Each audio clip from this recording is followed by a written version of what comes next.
अस्सलामु अलैकुम एवरीवन। उम्मीद करती हूँ सब ठीक होंगे और खैरियत से होंगे। यकीनन मेरी तरह आपके जहन में भी बहुत से सवालात पैदा होते होंगे कि दज्जाल कैसे पैदा हुआ, इसके माँ बाप कौन थे और इसकी बीवी कौन थी। आज की इस वीडियो में हम इन सवालों के जवाब ढूंढने की कोशिश करेंगे। दज्जाल के बारे में बहुत से उलमा का ख्याल है कि वो एक इंसान है जो हज़रत इब्राहीम अलैहिस्सलाम के दौर में मौजूद था। अल्लाह ने शैतान के साथ साथ दज्जाल की मौत को भी एक मुद्दत के लिए मुलतवी कर दिया और यही वजह है कि दज्जाल आज तक ज़िंदा है। लेकिन आज वो कहाँ है और वो कब ज़ाहिर होगा, तो इसके बारे में अहदीस में मिलता है कि दज्जाल को एक नामालूम जजीरे में कैद किया गया है जिसका इल्म अल्लाह के सिवा किसी को भी नहीं है। सही मुस्लिम की रिवायत के मुताबिक दज्जाल का खरूज मशरिक से होगा। बहुत सी हदीस से मिलता है कि दज्जाल कौम यहूद से होगा और इसके पैरोकारों में सबसे ज़्यादा यहूदी ही होंगे। इस वक्त दुनिया के 3 बड़े मज़ाहिब यानी इस्लाम, यहूदियत और ईसाईयत एक हस्ती का इंतज़ार कर रहे हैं जो आखिरी वक्त में ज़ाहिर होगी और वो हस्ती इंसानियत के लिए मसीहा और निजात दहिंदा साबित होगी। अगर आप ईसाईयत के लोगों की दास्तानें सुने तो उनमें दज्जाल का जिक्र कुछ इस तरह से मिलता है कि दज्जाल ऐसे घर में पैदा होगा जिस घर के रहने वाले इंतहाई नेक और ईमानदार होंगे। ये ख़ानदान यानी उसके वालिदैन सालों से उनके बेटे के पैदा होने की दुआ कर रहे होंगे और फिर अल्लाह उनके घर बेटा पैदा करेगा जो दज्जाल होगा। दज्जाल के पैदा होने की खुशी में उसके वालिदैन बेहद खुशी मनाएंगे, लेकिन दज्जाल हद से ज़्यादा गुस्ताख और बेअदब होगा।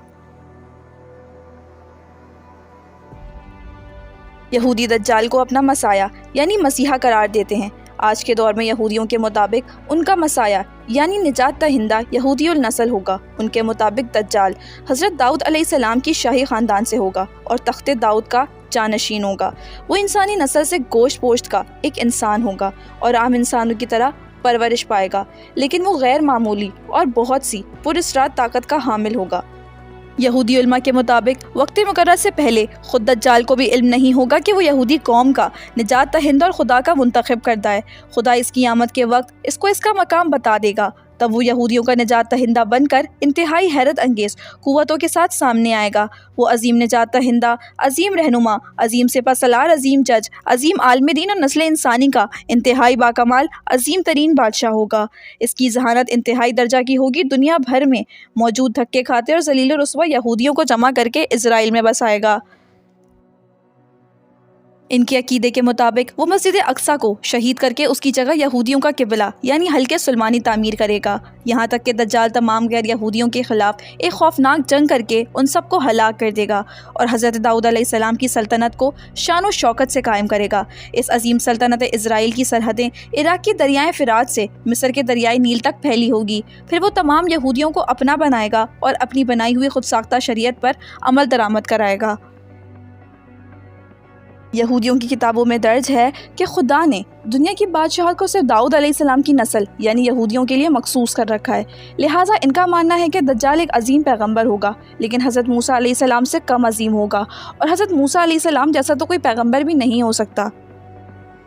कि इनका मज़ीद कहना है कि सारी दुनिया दज्जाल की अक्ल व ज़हानत और इसकी ताकत की वजह से इसको बादशाह तस्लीम कर लेगी और दुनिया के सारे मज़ाहिब ख़त्म हो जाएंगे, सिर्फ यहूदियत बाकी रहेगी। गैर यहूदी कभी यहूदी नहीं बनेंगे और ना ही उन्हें यहूदी मज़हब इख्तियार करने दिया जाएगा, अलबत्ता वो सब हलाक कर दिए जाएंगे। यहूदियों के मुताबिक दज्जाल इंतहाई खूबसूरत और नौजवान शख्स होगा। तो यकीनन अब आपको वाज़ेह हो चुका होगा कि यहूदी दज्जाल के बारे में क्या सोचते हैं। हमारे नबी मोहम्मद सल्लल्लाहु अलैहि वसल्लम ने 1400 साल पहले ही बता दिया था कि यहूदी दज्जाल को इसकी ताकतों की वजह से इसे अपना रहनुमा मान लेंगे।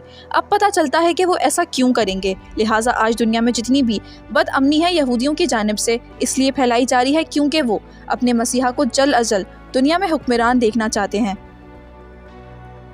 इसराइल का क़याम भी दज्जाल के इस्तिक़बाल की पहली तैयारी की वजह से है। तो जैसा कि आपने सुना, यहूदी दज्जाल को एक खूबसूरत और खूबरू इंसान जानते हैं, लेकिन इस्लाम के नज़दीक दज्जाल एक बदसूरत और एक काना शख्स होगा। उसके बाल ऐसे घुंघराले होंगे जैसे उसके सर से सांप लटक रहे हों। वो एक जगह नहीं रुकेगा। उसकी रंगत सुर्खी मायल सफ़ेद होगी। की पेशानी बहुत ज़्यादा नुमाया और गर्दन बहुत ज़्यादा चौड़ी होगी। इसका कद छोटा होगा और कमर में कुब होगा। इसके बावजूद वो बहुत ताकतवर होगा। वो आम इंसानों की तरह नहीं चल सकेगा। दज्जाल एक मर्द होगा और औलाद पैदा करने की सलाहियत से महरूम होगा। इसकी पेशानी पर दोनों आंखों के बीच काफिर या काफिर फे लिखा होगा। بہت سی روایت میں دجال کے ماں باپ کا ذکر ملتا ہے جن کے مطابق اس کے والدین کے پاس 30 سال تک ان کی کوئی اولاد نہ ہوگی، پھر اللہ بیٹا پیدا کرے گا جو اصل میں دجال ہوگا، لیکن یہ تمام روایت سند کی کمزوری کی وجہ سے باعث ثبوت تک نہیں پہنچ پاتی۔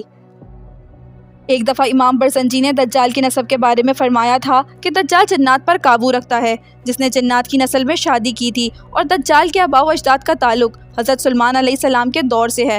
وہ فرماتے ہیں کہ حضرت سلیمان علیہ السلام نے جنات کو قید کیا تھا، اس میں دجال کی بیوی اور اس کے آباء و اجداد بھی شامل تھے، لیکن اس فرمان کے باوجود دجال کی پیدائش اور اس کے والدین کا ہونا یا نہ ہونا ایک ایسا معمہ ہے جس کے بارے میں کوئی بھی یقین سے نہیں کہہ سکتا۔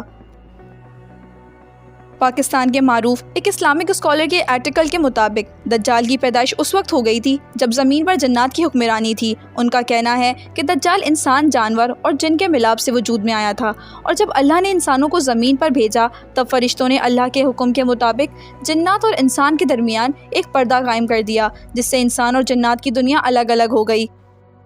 فرشتوں سے جنگ کے بعد جنات کو مختلف جزیروں میں قیدی بنا دیا گیا تھا، لیکن ان میں سے کچھ جنات ایسے بھی تھے جنہوں نے فرشتوں سے بدلہ لینے کا سوچا۔ یہ وہ وقت تھا جب ایک جن نے ایک انسان سے جن سے ملاپ کرنا چاہا، لیکن وہ ان دونوں مخلوقات کے درمیان حائل رکاوٹ کی وجہ سے ایسا نہ کر پایا۔